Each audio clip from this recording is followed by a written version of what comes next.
Hello Shakespeare friends and sonnet lovers. Here I am again, this time with part 12 of my project Dreaming Shakespeare Sonnets. Sonnet number 111.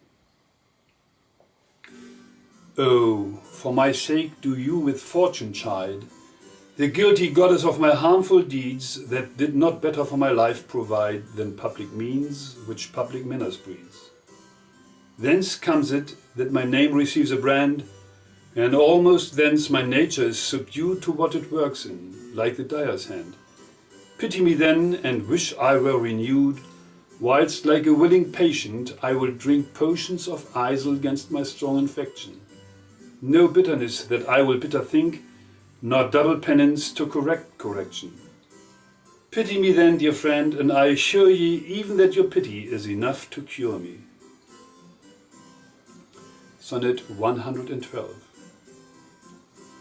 Your love and pity doth the impression fill, which vulgar scandal stamped upon my brow. For what care I who calls me well or ill, so you are green my bed, my good allow. You are my all the world, and I must strive to know my shames and praises from your tongue. None else to me, nor I to none alive, that my steeled sense or changes, right or wrong. In so profound abysm I throw all care of others' voices, that my edder's sense to critic and to flatterer stopped are. Mark how with my neglect I do dispense. You are so strongly in my purpose bred, that all the world besides me thinks they're dead. Sonnet number 113. Since I left you, mine eyes and my mind, and that which governs me to go about, doth part his function, and is partly blind, seems seeing, but effectually is out. For it no form delivers to the heart of bird or flower, or shape which it doth letch. Of his quick objects hath the mind no part, nor his own vision holds what it doth catch. For if it see the rudest or gentlest sight, the most sweet favour or deformedst creature, the mountain or the sea, the day or night, the crow or dove, it shapes them to your feature. Incapable of more, replete with you, my most true mind thus maketh mine eye untrue. Sonnet 114. Or whether doth my mind, being crowned with you, drink up the monarch's plague, this flattery? Or whether shall I say mine eye saith true, and that your love taught it this alchemy, to make of monsters and things indigest such cherubims as your sweet self resemble, creating every bed a perfect best, as fast as objects to his beams assemble. Oh, 'tis the first, 'tis flattering my seeing, in my great mind most kingly drinks it up. Mine eye well knows what with his gust is green, and to his palate doth prepare the cup. If it be poisoned, 'tis the lesser sin, that mine eye loves it and doth first begin. Sonnet 115. Those lines that I before have writ do lie, even those that said I could not love you dearer, yet then my judgment knew no reason why my most full flame should afterwards burn clearer.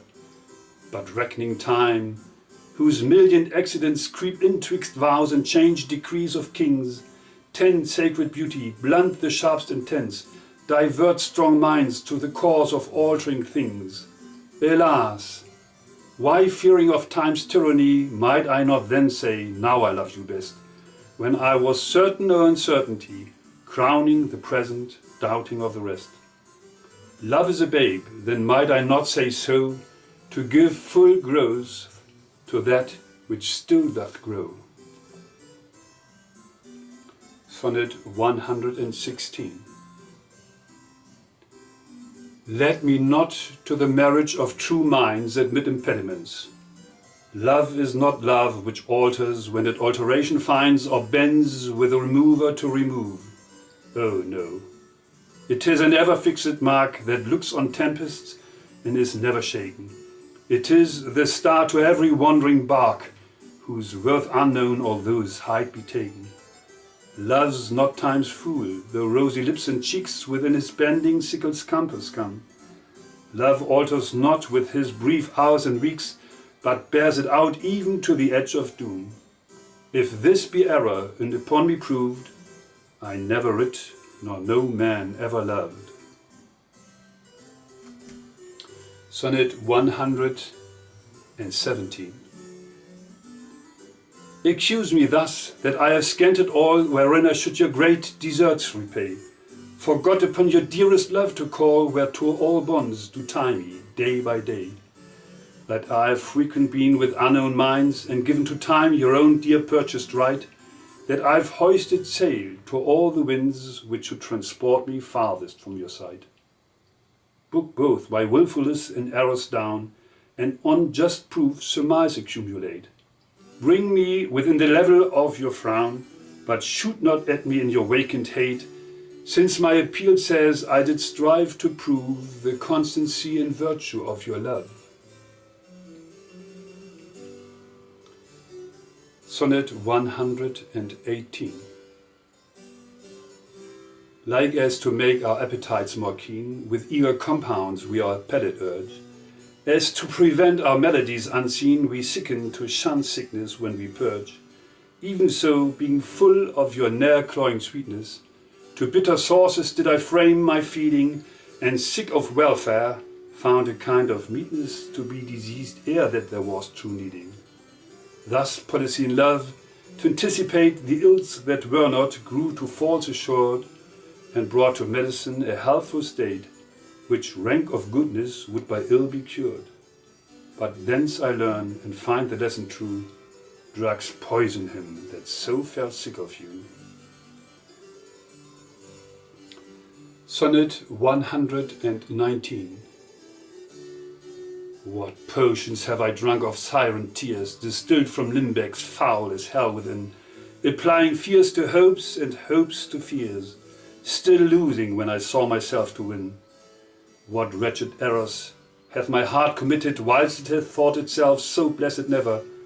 How have mine eyes out of their spheres been fitted in the distraction of this madding fever?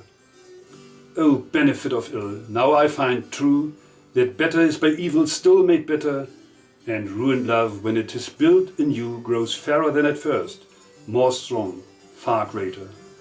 So I return rebuked to my content, and gain by ills thrice more than I have spent.